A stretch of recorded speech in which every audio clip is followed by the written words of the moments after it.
আমরা খুব সুন্দরভাবে সুষ্ঠুভাবে খুব মনের মতন মনের শান্তিতে পুজো দিয়ে বেরোলাম।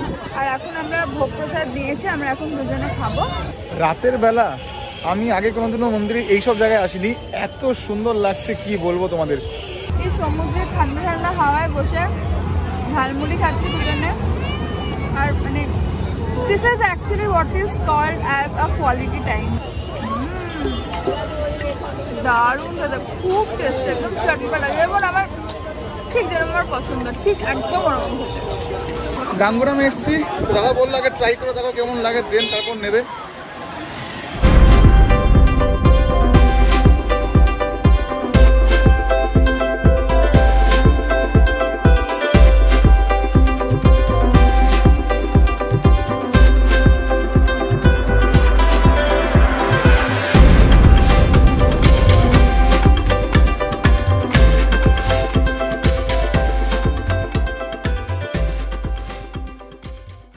Welcome back to the channel, to a new blog. 4টে বাজে বিকেল, দুপুরে খাওয়া দাওয়া করে একটা সুন্দর ঘুম দিয়ে নিয়েছি যাতে ফ্রেশ লাগে। আর এখন রেডি হয়ে বেরিয়ে পড়ছি পুজো দিতে। অ্যাকচুয়ালি আমার ইচ্ছে ছিল যে আমরা কালকে পুজো দেবো, বাট দেববাবু বললো সকালবেলা পুজোটা তো একটু ডিফিকাল্ট হয়ে যাবে কারণ প্রচুর রোদ বাইরে, তাই ও আজকে বিকেল বিকেল পুজোটা দিয়ে দিতে চায়। আর বিকেলে পুজো দিলে আরেকটা জিনিস সেটা ছিল ধ্বজা ওনাটা দেখতে পাবে, তাই আমরা বললাম যে ঠিক আছে বিকেলেই পুজোটা দিয়ে দিই। আর আমাদের পুরোহিত অলরেডি কথা বলা আছে যে মন্দিরে আমাদের সাজাটা আমাদের পৌঁছে দিতে বললো, তাই মোটামুটি তো রেডি হয়ে গেছি। দেবরূপা ফুল রেডি, এখন ফটো তুলতে ব্যস্ত। কি হলো তোমার? আজকে শাড়ি পরেছি আর আমাকে অনেকটাই হেল্প করেছে, কারণ কুচি ধরা এগুলো বাড়িতে থাকলে তো বিয়ের আগে মা করতো, এখন আরেক মা করে দেয়। তো একা একা কুচি ধরা শাড়ি যেহেতু রেগুলার পরি না, তো খুব সুন্দর করে ধরে দিয়েছে আর শাড়িটা পরতে পেরেছি সাকসেসফুলি। নতুন শাড়ি পরেছি আর খুব খুব ভালো লাগছে, খুব অনেকদিন ধরে ইচ্ছেটা ছিল, ফাইনালি আজকে সেটা পূরণ হচ্ছে। তো বেশি দেরি করবো না, আমাদের 4টে থেকে 4:30 মধ্যে যেতে বলেছিল, 4:30 বাজে আমরা এবার বেরিয়ে পড়বো। টোটোতে বসলাম, আমাদের পণ্ডিতজি বলেছিল যে পশ্চিম দ্বারে যেতে হবে, তাই এখান থেকে টোটো নিয়ে নিলাম। টোটো ভাড়া নিচ্ছে 150 টাকা।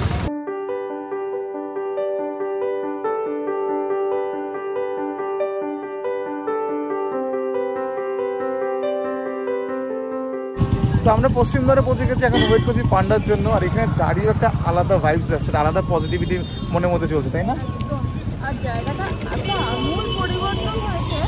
আমি এই সাইড থেকে আসিনি, এটা তো আমরা পশ্চিম দ্বারের দিকে এসেছি, আমি হয়তো অন্যদিকে ঢুকেছিলাম।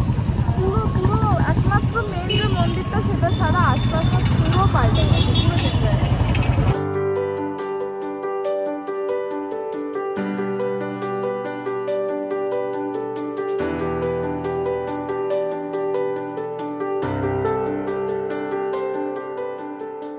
আমরা খুব সুন্দরভাবে সুষ্ঠুভাবে খুব মনের মতন মনের শান্তিতে পুজো দিয়ে বেরোলাম। আর এখন আমরা ভোগ প্রসাদ দিয়েছি, আমরা এখন দুজনে খাবো। আর সত্যি আজকে ওভারঅল এক্সপিরিয়েন্সটা খুব ভালো ছিল, ঠিক যেমনটা আশা করেছিলাম তার থেকে অনেক বেশি খুব ভালোভাবে দর্শন করেছি। একদম মন খুব মনের শান্তি পেয়েছি আজকে দর্শন করে। আমরা তো সবাই পুরীতে আসি, মন্দির দর্শন করি, সমুদ্রে যাই, স্নান করি, তো পুরীর নানান মাহাত্ম্য আছে। বাট এই মন্দিরের যে মাহাত্ম্য, মন্দিরের যে ইতিহাস, সেটা আমি জানতে পারলাম, ভাবলাম তোমাদের সাথে একটু শেয়ার করি। এই মন্দিরটা প্রথম যিনি স্থাপন করেছিলেন তিনি হচ্ছেন অবন্তীর রাজা ইন্দ্রদ্যুম্ন। তিনি প্রথম এই মন্দিরটি প্রতিষ্ঠা করেন। আর এখন বর্তমানে আমরা যে মন্দিরটা দেখি সেটা কিন্তু পরে আবার নতুন করে তৈরি করা হয়। সেটা তৈরি হয়েছিল 10ম শতকে এবং সেটি তৈরি করেছিলেন পূর্বগঙ্গা রাজবংশের প্রথম রাজা অনন্তবর্মন চোদাগঙ্গা। তো এখন বর্তমানে এই মন্দিরটা যেটা আমরা দেখতে পাই সেটা ওনার দ্বারাই প্রতিষ্ঠিত। আর এরকম আরও অনেক ঐতিহাসিক তত্ত্ব আছে এই মন্দিরে, সেগুলো আস্তে আস্তে আমরা যতটা জানতে পেরেছি বা জেনেছি সেটা তোমাদের সাথে শেয়ার করব। তো প্লিজ স্কিপ করো না, ব্লগটা কিন্তু দেখতে থাকো। তো আশা করছি এই তথ্যগুলো জেনে তোমাদেরও খুবই ভালো লাগছে। রাতের বেলা আমি আগে কোনোদিনও মন্দিরে এইসব জায়গায় আসিনি, এত সুন্দর লাগছে কি বলবো তোমাদের। জাস্ট দেখো, অসাধারণ একটা ভাইবস। আর এটা থেকে একটা জিনিস মনে করলো তোমার সাথে শেয়ার করি, এই মন্দিরটা কিন্তু বেলে পাথরের তৈরি। আর আমরা সবাই জানি এই মন্দিরে 4টে দুয়ার আছে, উত্তর, দক্ষিণ, পূর্ব, পশ্চিম। বাট 4টে দুয়ার কী কী সেটা তোমাদের একবার বলে দিই। উত্তর দিকের দরজাটা হচ্ছিল হস্তিদ্বার, দক্ষিণ দিকের দরজাটা হচ্ছিল অশ্বদ্বার, পূর্ব দিকের দরজা সিংহদ্বার, আর পশ্চিম দিকের দরজা ব্যাঘ্রদ্বার। রাতের বেলা কেমন লাগছে জায়গাটা? ভীষণ ভীষণ সুন্দর লাগছে, একটা অদ্ভুত রকমের শান্তি, একটা অদ্ভুত রকমের মানে খুব একটা তৃপ্তি লাগছে এখানে এসে। মানে আমি জানি না মানে আমি if I am using the right word, but মন থেকে খুব খুব খুব খুব খুশি আমি আছি, খুব ভালো লাগছে। তো এখন এখানে একটু ঘোরাঘুরি করবো, দেন সোজা যাবো হোটেলে। হোটেলে গিয়ে ড্রেসটা চেঞ্জ করতে হবে, কারণ দুজনেই পুরো ঘামি একাকার হয়ে গেছি। প্রচন্ড মানে একদম পুরো ঘেমে নিয়ে যাতা অবস্থা। যদিও খুব সুন্দর হাওয়া দিচ্ছে, ওয়েদারটা খুবই ভালো, কিন্তু গিয়ে ভালো মতন ফ্রেশ আমি একটু স্নান টান করবো, করে তারপর আবার বেরোবো। 8:30 বাজে, এই জাস্ট রুমে এসে ফ্রেশ হয়ে নিলাম, আর এখন যাবো পুরীর বিচ মার্কেটে। বাট তার আগে রুমের বাইরে যে টেরেসটা, তার থেকে ভিউটা কেমন সেটা একবার তোমাদের দেখিয়ে দিই। তোমরা তো সকালের ভিউটা দেখেই নিয়েছো, রাতের ভিউটা ফ্যান্টাস্টিক। তো চলো আগে রাতের ভিউটা তোমাদের দেখিয়ে নিই। এটা হচ্ছে আমাদের ছাদ, এটা হচ্ছে বার কাউন্টার, আর এটা হচ্ছে সুইমিং পুল। আর এই ছাদ থেকে হলো ভিউটা, অসাধারণ একটা ভিউ, সমুদ্র দেখা যাচ্ছে, আর সাথে পুরো বিচ মার্কেট, দারুণ লাগছে। পুরো এপার থেকে ওপার ক্লিয়ার দেখা যাচ্ছে। তোমরা যদি কেউ বিকেলবেলা সমুদ্রে না যেতে চাও বা বিচে না নামতে চাও, এই ছাদ থেকে বসে পুরো সমুদ্রের ভিউটা এনজয় করতে পারবে, আর তার সাথে পুরো বিচ মার্কেটটা অসাধারণ একটা ভিউ লাগছে। তাই না বলো, কেমন লাগছে বলো শুধু? দারুণ দারুণ লাগছে। যেটাও বললো যে এখান থেকে এত সুন্দর দেখা যাচ্ছে যে বিচে যাওয়ারও দরকার নেই। তো আমরা যাবো, আমরা মানে আমরা কেন জানি না, দিনের বেলা তো সমুদ্রের একরকম রূপ, রাতের সমুদ্রের যে রূপটা, এই ঠান্ডা ঠান্ডা হাওয়া, নানা রকমের দোকান, এইটার মজাটাই একদম আলাদা। নেমে পড়েছি আমরা হোটেল থেকে, আর এখন যাচ্ছি বিচ মার্কেটের দিকে। আর আমাদের হোটেল থেকে বেরিয়েই রাস্তার ধার দিয়ে এত খাবারের দোকান, আমারই কেমন লাগছে। আর ওর কথা তো ছেড়েই দিলাম, ওর কথা তো ছেড়ে দিলাম মানে এটা কি, মানে সবাইকে কি বলতে চাইছো যে আমি খাই নাকি শুধু, তুমি দেখো দাঁড়িয়ে দাঁড়িয়ে। না, ও একটু চটপটা জিনিস খেতে খুব ভালোবাসে, তাই বললাম। হ্যাঁ, আর ওর এইসব জিনিসগুলো একদম পছন্দ করে না, খুব হাইজেনিক মানুষ, বাট আজকে আমার খুব ইচ্ছে করছে এই জিনিস খাবার। তো আমাকে এখান থেকে নেমে, অ্যাকচুয়ালি কালকে ট্রেনেই আমাকে বলছিল যে আমার না খুব চকোলাভা কেক খেতে ইচ্ছে করছে। কালকে ট্রেনে না, আজকে প্রায় 3 দিন ধরে বলছি যে চকোলাভা কেক খেতে ইচ্ছে করছে, but diet, fast food, junk food, বাইরের খাবার, মিষ্টি, ডেজার্ট, এসব আমার কিছু খাওয়া অ্যালাউড নয়, খেতে অ্যালাউড না, আমি বলি কম খাও। হ্যাঁ, মানে ওটা ওয়েল মেনটেন, আমিও করি মাঝে মধ্যে, কিন্তু মাঝে মাঝে ক্রেভিংস হলে ঠিক কন্ট্রোল করতে হয়। তো কালকে রাত থেকে আমাকে বলছে চকোলাভা কেক, তাই বললাম দেখি পুরী যদি মিয়ামর পাওয়া যায় তো এখান থেকে কিনে দেবো। আজকে এখানে যে ঠিক মিয়ামরটার চোখে বার করে ফেলেছে। আমার চোখে মিয়ামর পড়েছে, সকালবেলা যখন এসেছি তখন তো বন্ধ ছিল। যাই হোক, এখন যাচ্ছি মিয়ামরে, ওর চকোলাভা কেকটা কিনতে বলতে হবে। বন্ধ হয়ে যায় যদি, সেই ভয়, মানে আজকে চকোলাভা কেক আমার খেতেই হবে। আমি সেই বিফল হলাম, পেলাম না চকোলাভা। একটা ব্রাউনি একটাই ছিল, লাকিলি তাও পেয়েছে, একটা ব্রাউনি নিয়েছি আর একটা ডোনাট নিয়েছি। তো ব্যাড লাক, জানি না কবে আমার কপালে চকোলাভা ঢুকবে। তো একটার জায়গায় দুটো নিয়েছে। হ্যাঁ, মানে এতটাই মনে কষ্ট পেয়েছি যে সেটাকে পুরো মানে কম্পেনসেট করার জন্য দুটো নিয়ে নিয়েছি। বাহ, মিয়ামর থেকে সোজা আমরা চলে এসেছি চায়ের দোকানে। ম্যাডাম এখন চা খাবে। জায়গা চায়ের দোকান, আর আমি নিয়েছি একটা ইলাইচি চা। এখানে লাল চা নেই, তো দেখি সামনে যদি লাল চা পাই, কারণ ও চা খাবে, ওকে দুধ চা খাবে না, তো ওর জন্য সামনে গিয়ে অন্য কোনো দোকান থেকে লাল চা না।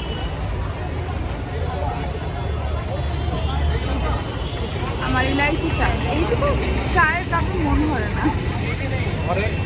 নেই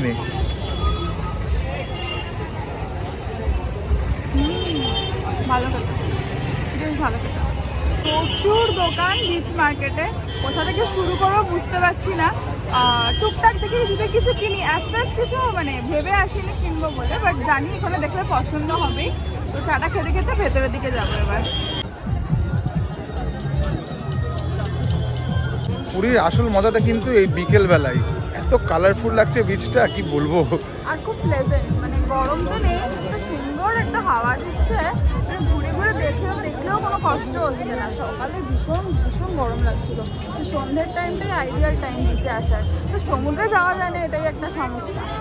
আর আমার তো মনে হয় আজকে লোকের ঢল অনেক বেশি, মানে আজকে যেহেতু শনিবার না, তো উইকেন্ড, ওই জন্য আজকে ভিড় একটু বেশি। তো বিচ মার্কেটে ঢুকে গেছিলাম, ওর কিছু টুকিটাকি জিনিস পছন্দ হয়েছিল, বাট আলটিমেটলি কিনলো না কেন আমি বুঝলাম না।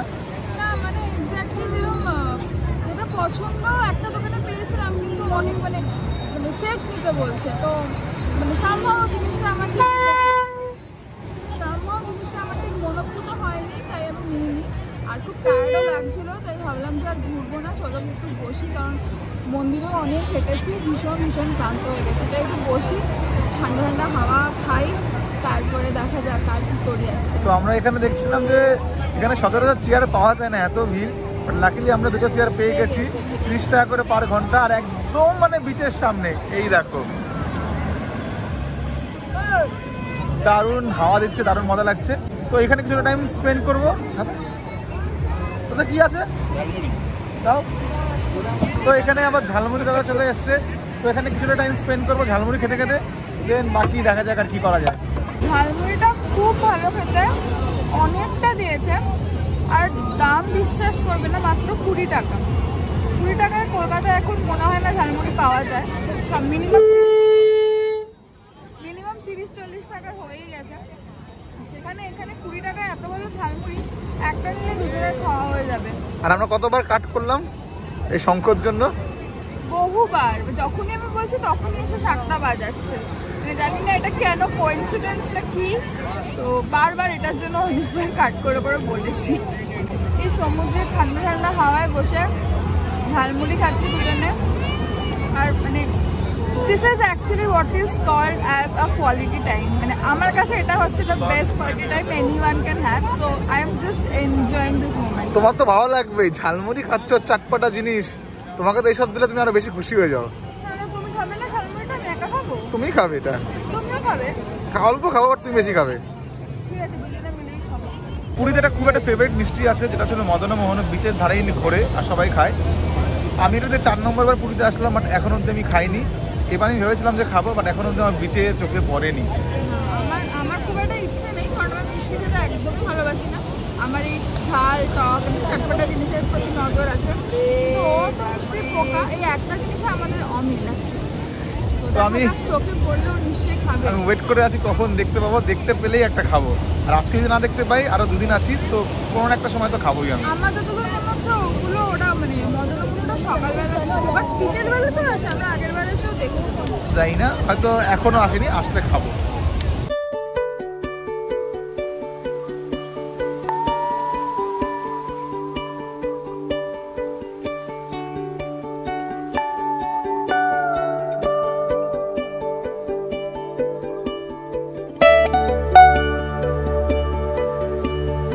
অনেকক্ষণ ঘোরাঘুরি করলাম, আমার সেরকম কিছু পছন্দ হচ্ছিল না, বাট একটা জিনিস মা আনতে বলেছিল, সেটা হচ্ছে প্রদীপ। মা দেখিয়ে দিয়েছিল, মা হয়তো যখন আগের বার এসেছিলো নিয়ে গেছিলো, তো মা বলেছিল যে এরকম 5টা প্রদীপ আনতে, আর ঠিক এই জিনিসটাই। তো ভাবছি যখন কিছুই কেনা হয়নি, অ্যাটলিস্ট এইগুলো কিনি, বিভিন্ন রঙের আছে, তো দেখি ভাবছি 5টা 5 রকমের নেব। আর দামটা খুবই রিজনেবল, এক একটা 20 টাকা করে, তো 5টা নিলে 100 টাকা। বিচ মার্কেট থেকে বেরিয়ে আমরা ফুটপাতের দিকে এখন উঠে এসেছি, আর উঠেই আমার চোখে পড়লো ঘুগনি। ঘুগনি তো খেতেই হবে, আর দেখে বেশ লোভ লাগবে ঘুগনিটা দেখে। তো কটা নেবে, একটা না দুটো? একটাই নাও। একটাই নিই, কারণ অনেক কাজ হচ্ছে, বা ডিনারও করবো। একটা নিয়ে দুজনে শেয়ার করে খাবো, দেখি কেমন খেতে ঘুগনিটা।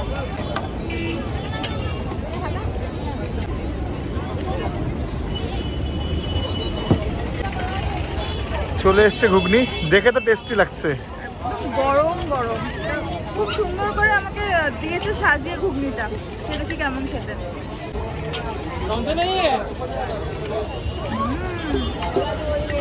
দারুণ খেতে, খুব টেস্টি, একদম চটপটা, যেমন আমার ঠিক যেরকম আমার পছন্দ, ঠিক একদম ওরকম খেতে। আমি জানি না আমার কি হয়েছে, বাট এই ঘুগনিটা মুখে দিয়ে এত টেস্টি লেগেছে যে আমি ওর থেকে বেশি খেয়ে ফেলেছি। এটাকে কি বলে বলো তো? এটাকে বলা হচ্ছে সঙ্গ দোষ। আমার সাথে তুমি আমার মতো হয়ে যাচ্ছ। আমার তো এইসব জিনিস মানে কি বলবো, তোমরা জানো, আগের ব্লগে দেখেছো আমার যে কি ভালো লাগে এসব টুকটাক টুকটাক খেতে। সারাদিন আমি এরকম খেয়ে কাটিয়ে দিতে পারি, আমার ভাত রুটি না হলেও চলে। বাট আমার আর একটা জিনিস খাওয়া বাকি আছে। আমি যে কত খাবার খাচ্ছি, প্রথমে ঝালমুড়ি, এখন ঘুগনি, এরপর আরেকটা জিনিস খাবো। যখন খাবো তখন তোমাদের বলবো। এটা এখানকার একটা ফেভারিট, বলেই দিই, এখানকার কনচার্টটা খুব দারুণ বানায়। ইয়েস, কনচার্ট খাবো। মদনমোহন তো পেলাম না, মনে দুঃখ, তাই ভাবলাম কনচার্টটা দিয়েই মদনমোহনের কষ্টটা মানে লেপে দিই। আমি আর কিছু খেতে পারবো না, মানে এই মানে বিকেলের স্ন্যাক্স এখানেই আমি কি করলাম, আর কিছু খাওয়া সম্ভব না আমার পক্ষে। ফাইনালি কনচার্ট নিয়ে নিয়েছি, পেটে কিন্তু জায়গা নেই, বাট তাও খাচ্ছি। কারণ আমি যতবার পুরীতে এসেছি এটা খাবোই খাবো। আর এটা খেতে অসাধারণ হয়েছে। খাবে এক চামচ? দাও খেয়ে দেখি।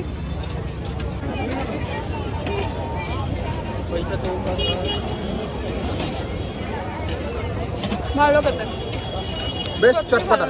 বেশ চটপটা। মানে আমার পেটে জায়গা থাকলে আমি আরেকটা নিতাম, বাট নো ওয়ারিজ, কালকে ট্রাই করবো।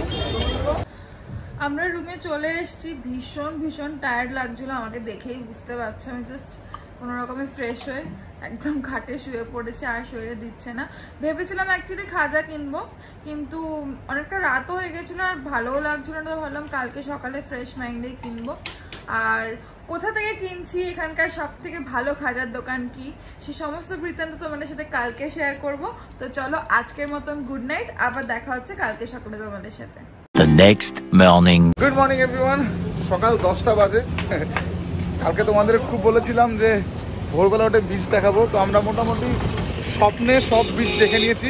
অ্যাকচুয়ালি ব্যাপারটা সেটা না, দুজনেরই শরীর এত টায়ার্ড ছিল সকালে উঠতে পারিনি। অ্যালার্মও মানে বেজে বন্ধ করে সেটা আমরা জানিও না। আমার একটুতেই ঘুম ভেঙে যায়, আমার তো করে ঘুম ভাঙলো না নাকি কখনো, মানে স্বপ্নের মধ্যেই ভেবেছি ঘুমেই অফ করে দিচ্ছি, মানে কিছু মনেই নেই, পুরো বেহুশ হয়ে ঘুমিয়েছি। আসলে আগের দিন রাতে ট্রেনে ঘুমটা হয়নি, তার আগের দিন সেভাবে ঘুম হয়নি, বিকজ প্যাকিং করার ছিল, অফিসের কাজ ছিল, ও সকালে উঠে গেছিলো, মানে দুদিন ধরে ঘুমটা ঠিকঠাক হয়নি। প্লাস কালকে খাওয়া দাওয়া করে আমার শরীরটা একটু খারাপ হয়ে গেছিলো, একটু ইন্ডাইজেশনের মতো হয়ে গেছিলো, রাত্রিতে একটু মানে বেশিই খারাপ লাগছিলো শরীরটা, তো যেই ফলে আজকে সকালে আমরা উঠতে পারিনি। কোনো ব্যাপার না, এটা আমরা কালকে আছি, কালকে আবার সকালবেলা উঠে বিচটা দেখে নেবো। তো মানে আজকে আমি সারা যে হলেও আমি কালকে সকালে উঠে বিচে আসবো। তো এখন আমরা আছি ব্রেকফাস্ট করতে। তো আজকে একটু হালকা হালকা ব্রেকফাস্ট করবো, যেহেতু শরীরটা ভালো না, তো ভাবছি সাউথ ইন্ডিয়ান কোনো রেস্টুরেন্ট খুঁজবো যেখানে ধোসা ইডলি পাওয়া যায়। ব্রেকফাস্ট করে দেন যাবো খাজা কিনতে, যেমন তোমাদের বলেছিলাম এখানকার বেস্ট খাজা কোথায় পাওয়া যায় সেই সন্ধানটা তোমাদের দেবো। তো চলো আগে ব্রেকফাস্টটা করে নিই, দেন খাজা কিনতে যাবো। দেবরূপা এখন ম্যাপ দেখছে, কারণ আমরা কোনো সাউথ ইন্ডিয়ান রেস্টুরেন্ট খুঁজে পাচ্ছি না। তুমি কিছু পেলে? না, সার্চ করছি। আছে, এই দেখো অনেক কতগুলো আছে, এবার দেখতে হবে কোনটা কতটা দূরে। অনেক খোঁজাখুঁজি করে একটা রেস্টুরেন্ট পেয়েছি, এখন সেই রেস্টুরেন্টে বসে আছি। এই রেস্টুরেন্টে ঢুকে মনে পড়লো আজ থেকে প্রায় কয়েক বছর আগে এই রেস্টুরেন্টের হোটেলেই ছিলাম, যেটার নাম ছিল মাহাদাদি প্যালেস। হোটেলটা অসাধারণ, তাই না? আর মানে রেস্টুরেন্টটাও খুব ভালো, মানে একদম সুন্দর, মানে ওখান থেকে ওখানে লোক বসে আছে, দেখাতে পারছি না, যাওয়ার সময় দেখাবো, শুধু সি ভিউ আছে। তো যাই হোক, এবারও ট্রাই করেছিলাম অনেকবার এই হোটেলটা বুক করার জন্য, বাট এসে শুনলাম এখন যে নামটা চেঞ্জ হয়ে গেছে, মানে মাহাদাদি প্যালেসই আছে, বাট ওনার চেঞ্জ হয়ে সেটা অর্কিড গ্রুপে চলে গেছে, তাই ওটা খুঁজে পাওয়া যায়নি। তো যাই হোক, মাকে একবার দেখাবো, মা তো দেখলে খুব খুশি হবে, কারণ পুরীতে আসলে মা বলে ওই হোটেলটা বুক করতে পারতাম, ওই হোটেলটা বুক করতে পারতাম, আর আমি বারবারই বলতাম আমি পাইনি। তো জেনে রাখলাম নেক্সট টাইম আসলে হোটেলে থাকবো। আর আমরা এদিকে খাবার অর্ডার দিয়ে দিয়েছি, ও দিয়েছে এটা ইডলি, আমি দিয়েছি এটা ধোসা। প্লেন খাবার, সুন্দর খাবার, এখানকার খাবার খুবই ভালো। আমি লাস্টবার যখন খেয়েছিলাম আমার তখন কমপ্লিমেন্টারি ব্রেকফাস্ট ছিল, but the food was really good. খাবারটা আসুক, তারপরে ও খেয়ে দেখুক কেমন লাগে। হ্যাঁ, আমার এমনিতে অনেকদিন ধরে খুব একটা সাউথ ইন্ডিয়ান খাবার ক্রেভিংসও হচ্ছিল, তো আজকে খেয়ে দেখতে কেমন লাগে খেতে। আর একটা জিনিস তোমাদের বলতে ভুলে গেছি, এই রেস্টুরেন্টের নামটাও ছিল মাহাদাদি প্যালেস রেস্টুরেন্ট, বাট এটা চেঞ্জ হয়ে এখন হয়ে গেছে ভিত্তাল কামার। তো সব কিছুই কেমন চেঞ্জ হয়ে গেছে।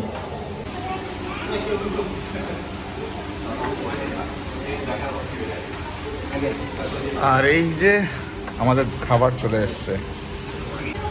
খাবারটা যে কি ভালো খেতে, আমি মানে ইডলিটা খাচ্ছি, ইডলিটা এত সফট, এত পাফি, আর খুব ফ্রেশ, মানে সদ্য বানিয়ে দিয়েছে, দারুণ। আর সাম্বারের চাটনিটা একদম অথেন্টিক, ঠিক যেরকম হয়, মানে খুব অনেকদিন বাদে খুব মনের মতন খাবার পেলাম। মানে এখানে আসার ডিসিশনটা একদম মানে বেস্ট ডিসিশন ছিল এখানে আসার।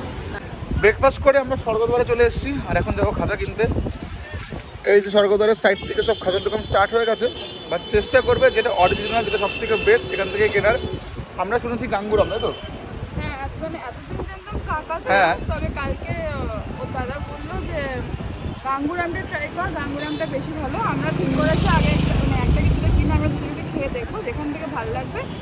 বালকে একসাথে বেশি কেনার আগে একটু খেয়ে দেখবো, যদি পছন্দ হয় তাহলেই নেবেন, নাহলে অন্য দোকান থেকে। আর একটা জিনিস বলে দিই, এই পুরীতে কিন্তু এক নামে প্রচুর দোকান আছে, তো কনফিউজ হবে না।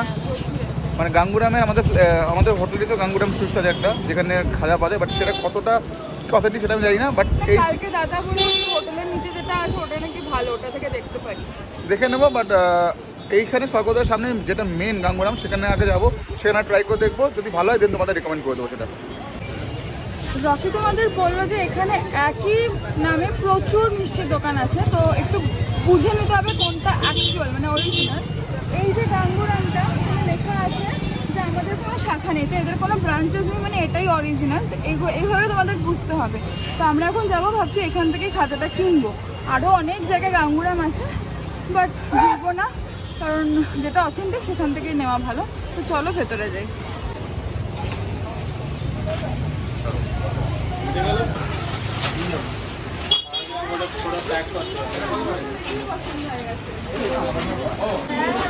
গাঙ্গুরামে এসেছি, দাদা বললো আগে ট্রাই করে দেখো কেমন লাগে, দেন তারপর নেবে।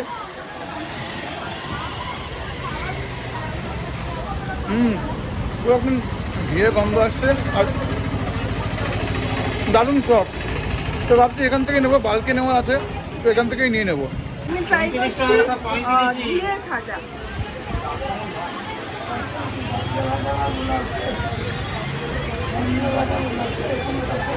ঘিয়ের ফ্লেভারটা ভালো বোঝা যাচ্ছে, ভালো একটা সুন্দর একটা গন্ধ আসছে, আর টেস্টটাও খুব ভালো।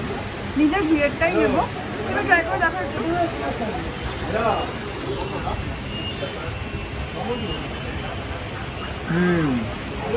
পুরো প্রপার ঘিয়ে গন্ধ আসছে, জিনিসটা খুব মুচমুচে আর খুব সফট। ঘিয়ের গন্ধটাতে মানে পুরো জিনিসটা একদম নেক্সট লেভেল হয়ে গেছে। সো আমাদের খাজা কেনা কমপ্লিট। প্রথমে তো ভেবেছিলাম কাকাতুয়া থেকে কিনবো, শুনেছি যে কাকাতুয়া নাকি এখানে বেস্ট, বাট গাঙ্গুরাম খেয়ে দেখলাম যে এর উপরে মনে হয় খাজা। মানে খুব ভালো খেতে, খাজাটা এত ভালো লাগলো, দারুণ। আর ওখানে আবার সুগার ফ্রি খাজাও আছে, মানে সব রকমের জিনিস অ্যাভেলেবেল আছে। আড়াইটা বাজে আর এখন যাচ্ছি লাঞ্চ করতে। আমিও খুবই কনফিউজ ছিলাম যে কোথায় লাঞ্চ করবো। ও সোলানা বাঙালি, কাস্তুরি, আমি 13 পার্বণ বলছিলাম। তো এখন দেখি কোথায় লাঞ্চ করা যায়। আমার ইচ্ছা যে 13 পার্বণ, কারণ তোমার ধরো লিফটটা চালিয়ে, আমার ইচ্ছা 13 পার্বণ, কারণ আমি 13 পার্বণে কোনোদিন খাইনি। কাস্তুরিতে খেয়েছি, সোলানা বাঙালিতেও খেয়েছি, কলকাতাতেই খাইনি। আমার বেঙ্গলি কুজিন খুব একটা পছন্দ না, বাট শুনেছি এখানে এসব দোকানে বেঙ্গলি কুজিন গুলো সত্যি খুব ভালো, তো ভাবলাম আজকে ট্রাই করে দেখি। তো দুজন ডিসাইড করেছি, দুজন না একজন ডিসাইড করেছি আমরা 13 পার্বণে যাবো। এই যে হচ্ছে 13 পার্বণ বাঙালি রেস্টুরেন্ট, যেতে চাও? হ্যাঁ চলো। ষোলমানাটা তো বলছো অনেকটা দূরে, আর কাস্তুরিটা সামনে আছে, একটু হাঁটতে হবে। কোনটা যেতে চাও বলো তুমি? কাস্তুরি খাবার ভালো, আমি কোনোটাতেই খাইনি, তো আমার খুব একটা আইডিয়া নেই। দুজন অনেক কথাবার্তা বললাম, বলে ডিসাইড করলাম যে 13 পার্বণেই খাবো, কারণ এটা কাছেও। আর ঢুকে দেখলাম প্রচুর লোক, বোঝা যাচ্ছে প্রচন্ড ভিড়। এটা একদম প্রপার লাঞ্চ টাইম, প্রপার বলবো না, প্রায় 3:30 বাজে, তো একটু লেট আমরা। বাট যাই হোক, ঘুরতে এসে তো একটু টাইম মেনটেন করতে পারি না, তো সবাই এসেই খেতে এসেছে, আর বেশ ভিড়। তো ভাবলাম যে চলো এখানে খাই, আর রোদের মধ্যে হাঁটতেও ইচ্ছে করছিল না। আমি আর কখনো খাইও নি এখান থেকে, তো ভাবলাম আজকের লাঞ্চটা এখান থেকেই করি আমরা। আর এখানে প্রচুর ভ্যারাইটি আছে মেনুতে। তো আমরা অর্ডার করেছি বাসন্তী পোলাও, অনেকদিন ধরে ইচ্ছে করছিল পোলাও খাবো। তো বাসন্তী পোলাও, তার সাথে চিকেন দো পেঁয়াজা, আর ওর ফেভারিট দুটো গলদা চিংড়ি মশলা। হ্যাঁ, আমার ভীষণ কিছুটা খেতে ইচ্ছে করছিল, মেনলি প্রন। আসলে যেহেতু এখানে এসে প্রন খাওয়ার একটা মানে ক্রেভিংস হচ্ছিল, ভাবলাম যে প্রনটাও ট্রাই করে দেখি, দেখা যাক খাবারটা কিরকম হয়।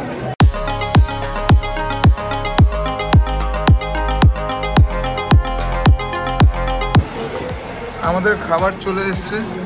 এটা হচ্ছে হলো প্রন ফ্রাই, চিকেন দো পেঁয়াজা আর পোলাও। এবার খেয়ে রিভিউটা দেবো।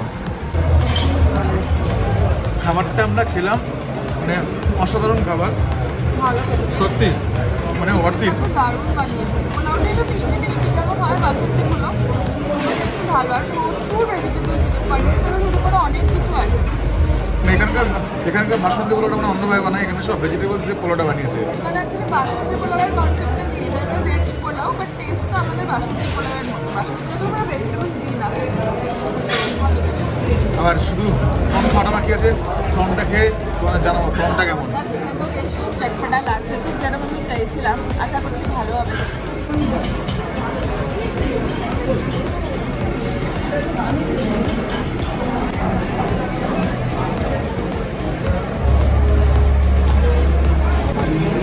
এই হচ্ছে জাম্বো একটা খুবই ভালো, বেশ স্পাইসি। কিন্তু একটা জিনিস আমার ভালো লাগেনি, অনেক গ্রেভিতে কড়াইশুঁটি দিয়েছে, মানে ফার্স্ট টাইম দেখলাম আমি। খেতে ভালো লাগে, বেশ স্পাইসি। আমি জানি না কী করে খাবে, কারণ একদম ঝাল খেতে পারে না। আমি ভাবছি এত বড় প্রনটা আমি খাবো কি করে। বাট সত্যি ওরা বলেছিল খুব একটা বড় সাইজ হবে না, কিন্তু যা দিয়েছে বেশ বড় সাইজের, আর টেস্টটা ভালোই, আপার ফ্রম দ্য কড়াইশুঁটি। আমাদের খাবারটা এত ভালো লেগেছে যে আমরা আর এক প্লেট পোলাও অর্ডার করেছি। বাট এবার পোলাওতে বলেছি সবজিগুলো বাদ দিয়ে শুধু কাজু কিশমিশ আর পনিরতে করে দিতে। সবজিগুলো আমি খাই না, আমার একদম ভালো লাগে না এই সবজি খেতে। পোলাওতে তো এরকম বড় বড় বরবটি, বিনস, বরবটি বিনসও না, গাজর, ফুল, সব থেকে আমার চোখের বিষ হচ্ছে ফুলকপি, দেখতে পারি না। আর পোলাওটা যখন দিয়েছে সবার ওপরে একটা এত বড় ফুলকপি, সবজিগুলো সব আমি খাইয়ে দিয়েছে। আর এবারেও বলেছে প্লিজ উইদাউট এনি ভেজিটেবল, শুধু পনির দিয়ে বানিয়ে দিতে। তো টেস্টটা খুব ভালো ছিল পোলাও, সত্যি ভালো ছিল। খাওয়া দাওয়া করে রুমে চলে এসেছি, আর এখন একটু রেস্ট নিতে হবে, কারণ এত বাঙালি না। খাওয়া দাওয়া করে রুমে চলে এসেছি, আর এখন একটু রেস্ট নিতে হবে। তার কারণ হচ্ছে যা খাবার খেয়েছি পুরো পেটটা আইঠাই করছে। তো সুন্দর একটা ঘুম দেবো, ঘুম দিয়ে বিকেলেরও প্ল্যান আছে, বাট সেইগুলো আর এই ব্লগে দেখাবো না। তো আজকের মতো এই ব্লগটা এখানেই শেষ করছি। যদি ব্লগটা ভালো লেগে থাকে দেন কী করতে হবে? Please do like, comment, share, and please don't forget to subscribe to our channel, The Future Match. আবার দেখা হচ্ছে নেক্সট ব্লগে। নেক্সট ব্লগটা আসছে হচ্ছে আমাদের ব্লু ফ্ল্যাগ বিচ, যেটা হচ্ছে আমাদের গোল্ডেন বিচ, সেটা আমরা কালকে যাব। তো সেই ব্লগটার জন্য তোমরা ওয়েট করো। টিল দেন সবাই খুব ভালো থাকো, আর সবাইকে অনেক অনেক ভালো করো। টাটা।